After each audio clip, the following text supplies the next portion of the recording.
The banana in the tailpipe. That's right. That is an Eddie Murphy reference. Beverly Hills Cop.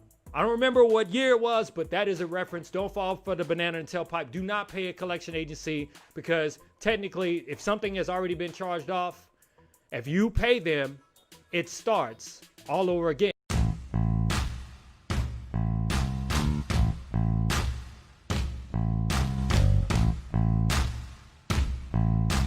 Hey, what is up, everyone?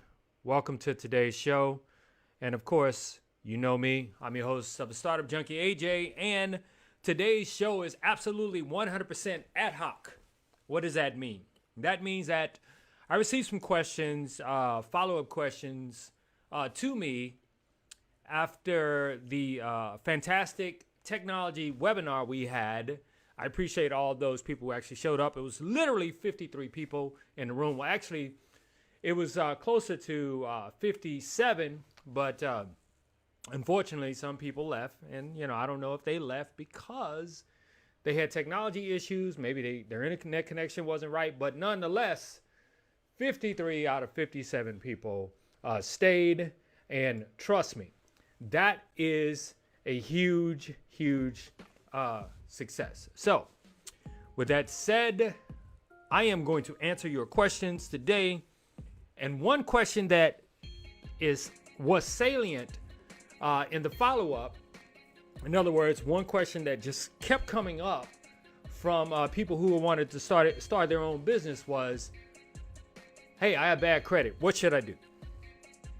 And believe it or not, there's so many of you out there who already know what you should and should not do, but there are many of you who do not understand the collection process, do not understand that you should not play collection agencies off, and you do not understand how the simple act of answering the phone when a collection agency calls and agreeing to paying them can actually do more to hurt your credit than to help your credit.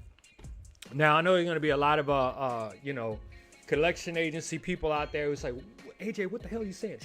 Homeboy, calm down. Don't tell him that. Don't tell him that. Well, I'm about to tell you the secrets, okay? But I'm going to give you some context. I'm going to tell you what happened to me, and I'm going to tell you how I screwed up and how I was able to correct it. Now, let me set the scene. Many of you know me. You know that I'm a prior real estate investor. I own property. Many of you know that the market flipped in 2008. We know it as the economic crisis. But for me, being a former broker, everything started to go bad late 2007, and it really, really hit in 2008. I literally had tons and tons of property in my name that I had personally guaranteed. In other words, these properties were mine, and I literally, was paying the mortgage on the properties, depending on the renters to literally give me money, pay the rent, right? In order to pay my mortgage, to pay my taxes, to pay my homeowner's insurance, in order to do the investment real estate thing. So 2008 hit. I end up sleeping in my car for about a month. Well, I couch surfed a little bit too. So I wasn't in my car every night, but on some of those cold nights, I was literally in my car. You might be saying, AJ, why the hell are you sharing your personal information? I'm sharing my personal information with you because if any of you are going through things out there right now because of the unemployment rate, although they are saying that it is a good thing that they've added more than 2+ million jobs, you have to understand just because you added 2.5 million jobs and it brought the jobless claims down, it already brought down the unemployment rate to like 13 point whatever percent. Many of those jobs or that lower unemployment rate is a result of people going back to work at less pay, right? And some people who have just decided to not participate in the job search market. So there's some context, okay? So just because something appears that way doesn't necessarily mean that it's all good. But I am happy that more than 2.5 million people have gone back to work. But back to the story. And no worries, I'm gonna tie it all into why you should not pay collection agencies, okay? So, when I start coming out of the economic crisis where I lost everything and I started to get back on my feet, I wanted to do the right thing. At least I thought it was the right thing. I said, hey, look, I'm gonna go back to all these different people and I am going to, all these collection agencies that are reaching out to me, I am going to pay these collection agencies. So one, they can stop fucking calling me. And two, where I can do something to improve my credit. Well, what I discovered was, and here's the first rule on why you should not pay collection agencies off. The moment that I literally agreed to pay collections off, such as old credit card debt and some other debt I had, it literally started the clock all the way over again for me. Basically, the creditors, such as credit card companies, had literally had insurance on my credit cards and they had literally already gotten paid, okay? They got paid, so they didn't lose any money. And anyway, they expect to lose, and I'm saying major credit card companies, X amount anyway on outstanding credit card balances. They expect to lose what they call non-recoverable, okay? They expect to lose. But I started the process in paying again. What it actually did was it reset the clock. Now, how collection agencies work, and I want you to understand this. Collection agencies work just like this. They literally, in the open market, purchase debt. And they purchase debt for pennies on the dollar. One credit card company, I owed like 13 grand. Okay? And you can best believe they probably purchased that credit card debt from that credit card company as recoverable debt so they could go out and actually try to recover it and make some money off of it, literally for about maybe 10 cents on the dollar. But when the collection agency came back at me, they offered me the opportunity to pay them $8,000 on a debt that was $13,000 that literally had already been charged off on my credit. So me thinking to do the right thing, I'm gonna go ahead and start paying. Well, that actually sent me in this downward spiral, okay? My credit did not get better. It actually got worse because one, they could have, they said to me that they would negotiate with me once I paid them off to take it off my credit. Once I paid them off, they literally did not take it off my credit, okay? And we all know that after 7.5 years, any negative derogatory things actually fall off your credit. Well, I literally, again, when I made that agreement with them, I started paying them, and it literally started the clock over. When all I had to do is wait from the time of the original charge off, and, you know, I could have disputed it and got it off my credit. So the second thing that I learned, okay, the first thing is, write this down. The first thing is never pay the agree with credit or collection agencies to pay them off, because it actually starts the whole process over, the 7.5 years over.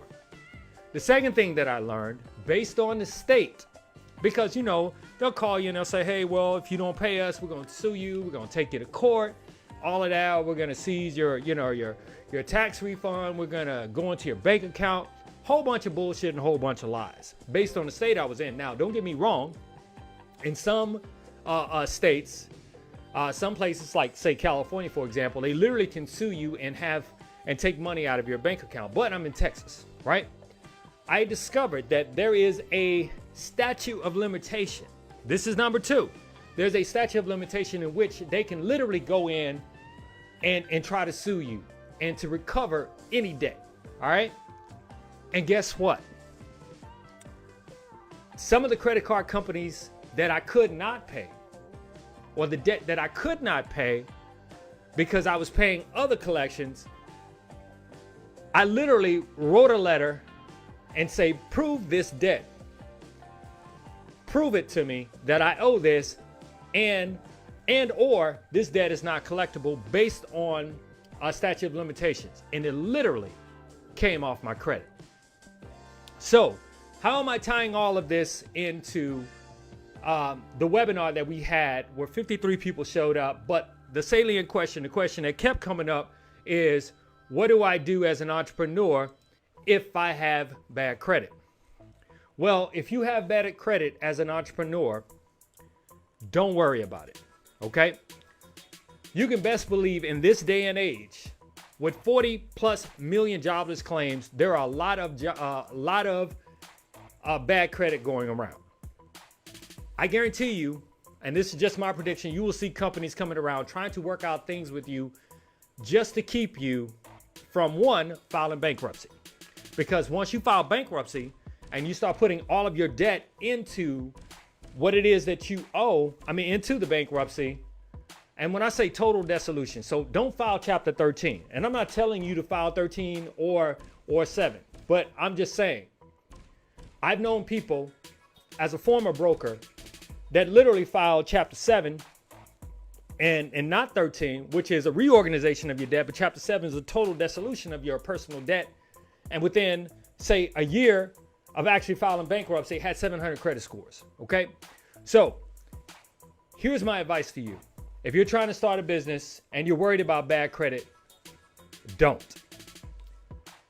Second advice, don't pay collections. Now, I know a lot of people out there would say, AJ, that's bullshit. You should not be telling people not to pay collections. You have to understand the original creditor, such as Visa, MasterCard, Discover, they've literally already gotten paid because they had insurance on that debt, okay? They've already gotten paid. It's just collection agencies who trying to collect off of their investment on pennies on the dollar for buying the debt. They're trying to collect from you, all right? Now, I suggest that you, as an entrepreneur, a person looking to start a business but have bad credit, start to try establishing what is called business credit lines. Now, that is such a huge topic that I literally could go through it, but it's entirely too long to go through at this point. But I will say this. You want to start operating your business as a business and not using personal debt. What's so interesting about the person that's in the White House right now, and you know exactly who I'm talking about. I literally read The Art of Making a Deal. I forgot, hell, I even almost forgot the title of it, okay? The Art of the Deal. There you go. Not only did I read it, but I actually listened to the audio, okay? The audio book, The Art of the Deal. And this person actually described how he was literally billions of dollars in debt and had personally guaranteed $1 million, which pretty much gave him shitty credit, all right? This person met with banks, and I'm just giving you the long and short of what was in the Art of the Deal. Met with banks and discussed what is called a bridge loan. In other words, I need a loan to help me get over the bridge of this bad financial thing that I have going on until I'm able to start paying you back. Well, let me just say that. I am using this as an example because there are many credit card companies out there right now who have not turned your stuff over to, collections agencies, have not charged you off. If you are experiencing financial hardship, you need to reach out to them and say, hey, look, is there something that I can do, something I can pay? And they might ask you, what can you afford? You say, well, hey, I lost my job, or my hours were cut back tremendously. I can't really afford a lot. Let me just pay a little. You keep paying toward it, okay? You keep paying just a little bit to at least maintain it, okay? And trust me, credit card companies are looking to do deals right now. You also got to look at it like this. Think about all of the car companies that are saying, we're there for you. We know exactly what you're going through right now. Now, you might not be thinking about us right now, but we're thinking about you. You can now get a car with no payments for 6 months with 0% interest, okay? You know that, right? Because every industry is hurting. And so I am saying to you, do not put yourself through the hardship and the pressure and feel the anguish of trying to pay off a collection when a great percentage of the country that is, are going through similar situations. And remember, many businesses have reopened, but many businesses are only operating at limited capacity. Okay. Now, I appreciate. Let me add this in. Yolanda, sorry I missed it. Okay, I know you're talking about the webinar. You did a phenomenal job. I have church, no problem. Go, preach on, sister, preach on. Teresa says you're speaking the absolute truth. Thank you very much, Teresa.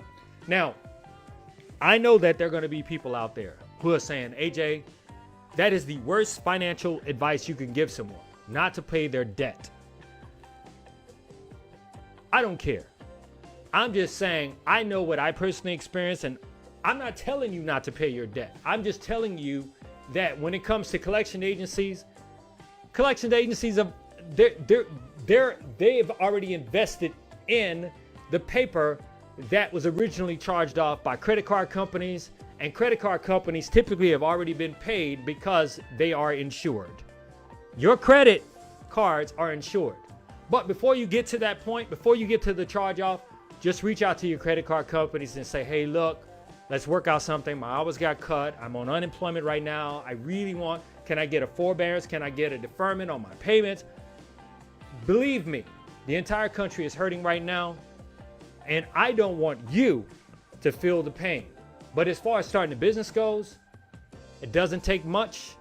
Many companies out there many startups are bootstrapping, in other words, coming out of their own pocket. And there are so many businesses you can literally start without money. In other words, like say, for example, if you want to start a t-shirt business, right? You literally can start a t-shirt business that is called a print on demand, okay? A POD, a print on demand t-shirt business where you set up like a Shopify store where you go on, you create all of these designs, you find a print on demand t-shirt supplier that can sew in your own labels, and the moment someone makes an order from your website, then you literally can take that money and pay the t-shirt, the print on demand t-shirt place, take the difference, and they ship the shirt out to the person who bought your shirt. There's so many different ways on making money without coming out of your pocket. And that's what the webinar is all about.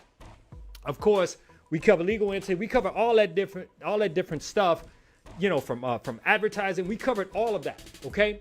I'm just simply saying, don't fall for the banana in the tailpipe. That's right. That is an Eddie Murphy reference. Beverly Hills Cop.